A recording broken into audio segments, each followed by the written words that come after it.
یو حدیث کې راځي چې په صحیح سند باندې بعض محدثینو دا حدیث نقل کړی دی. الله تعالی ابتلا امتحان کوي په یو بنده باندې بما اعطاه په هغه څه باندې چې الله دته ورکړي، کمال ورکړي، کزوانی ورکړي، صحت ورکړي. فمن رضیا هر هغه څوک چې د الله تعالی په دې ورکړه باندې او په د الله تعالی په دې فیصلې باندې راضي شو، شکر ادا کو. نو حدیث کې راځي نبی مهربان صلی الله علیه وسلم فرمایي بارک الله له فی، الله په کې برکت واچي دتا په دې مال کې، په دې حال کې، په دې ځوانۍ کې او په دې صحت کې. او به نبی پاک فرمایي وسعه، الله تعالی به ته په کې وسعت او فراخي راولي. ومن لم يرضى، او څوک چې د الله تعالی په ورکړې باندې او د الله تعالی په فیصلې باندې راضي نه شو، لم یبارک له، الله به ته برکت په دې مال کې وانه چي. نن زما استاد ټولو نه اهمه مسله دا ده چې موږ د الله تعالی شکر نه ادا کوو. ډیر خلک موږ کتل چې ښه کارونه روان دي، ښه روزګارونه روان دي، او د کور حالات ښه ښایسته برابر دي، کور هم شته او ګاډی هم شته او یو حده پورې ورسره حلال پاک مال هم شته، لیکن تپوس چې ترې نه وکړي کارونه ډېر خراب دي او حالات ډېر خراب دي، مزدورۍ نشته، دې باندې الله ناراضه کېږي. د الله تعالی نعمتونه موږ باندې دومره ډېر دي چې د هغې حد نشته. موږ اکثر د الله تعالی نعمتونو ته توجه نه کوو. خبره مقصد دا دی، د دې حدیث نه معلومیږي چې د الله تعالی په فیصلو باندې راضي کېدل. او د جنت په دروازو کې یو دروازه هم ده، الراضین بالقضاء، چې یو انسان راضي شي د الله په فیصلې باندې. الله تعالی دې وکړي چې موږ په هر حالت کې د الله تعالی شکر ادا کړو. بعض احادیثو کې دا هم راځي چې کله تا باندې د الله تعالی نعمتونه وي ته دا الحمدلله رب العالمین، او کنا تکلیف وي، مصیبت وي، پریشانی وي، فقر وي، نو بای وایا الحمدلله علی کل حال. الله تعالی د دین نه بتري، د بتر نه بدتر شته. یو واقعا بعضی کتابونو راخستی ده د بنی اسرائیلو کې، وی دوه کسانو، یو نهایت غریب او بل نهایت مالدار. وی موسی علیه السلام ته یو عرض کوي چې اے د الله رسوله، الله ته چې زی کلام ته، نو رب العالمین ته فرمایا چې زما د مال زمانه لکم کا، زه د خپل مال سنبالولی نشم، زه د خپل مال کنټرول کولی نشم، د دې حفاظت زمانه ډیر په مشکله باندې کیږي، چې لږ کم شي نو لږ ماته به اسانه شي.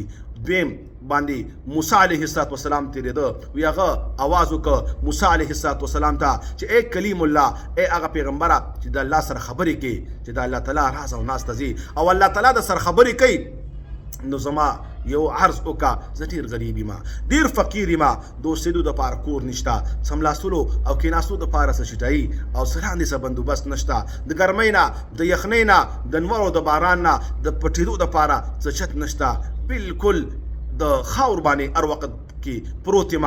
د الله نه سوال وکړه چې څه حلال رزق راکړي، فراخي راکړي. وی موسی علیه السلام رب العالمین ته چې کله لاړه، الله تعالی سره د علم نه د موسی علیه السلام نه تپوس کوي چې زما دوه بندګانو تا ته څه فرمایلي؟ وی بالکل رب العالمین ورته فرمایله چې لومبی بنده چې هغه ډېر مالدار دی، مال او حال مې ورکړی دی، هغه ته وایي ناشکري شروع کړه، مال به دې کم شي. او دا دویم بنده چې فقیر او مسکین دی، ده ته وایي شکر ادا کول شروع کړه، مال به دې زیات شي.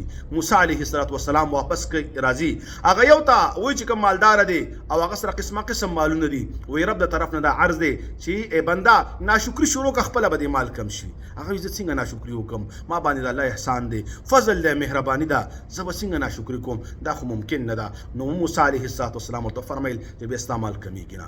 دویم ته ورغی، هغه ته وایي چې شکر ادا کړه، الله به دې مال سیوا کی. وایي زه په څه شکر ادا کړم؟ وایي ما سره خو لباس نشته چې ځان پې پټ کړم، د ګرمۍ نه، د یخنۍ نه، د باران نه څه چت انتظام نشته چې ځان باندې واچوم یا ځان پټ کړم، لاندې کښېنم. وایي په شګو کې ځان پټ کړی و. هغه روایتو کې راځي، وایي الله تعالی په یو سخته سیلۍ راوستله، هوا پرې راله او هغه شګه هم ترې یوړله، بربنډ یې پرېښوده. دا د بني اسرائیلو واقعات دي. موږ مشکات کې تېر ورځ هم دا ویلي، نبي مهربان صلی الله علیه وسلم فرمایي حدثوا من بني اسرائیل ولا حرج، د بني اسرائیلو واقعات بیانوي او څه حرج په دې کې نشته. او یو بل حدیث کې موږ دا ولوستله چې تاسو د بني اسرائیلو د خبرو تصدیق مه کوئ، لا تصدقوا ولا تکذبوا.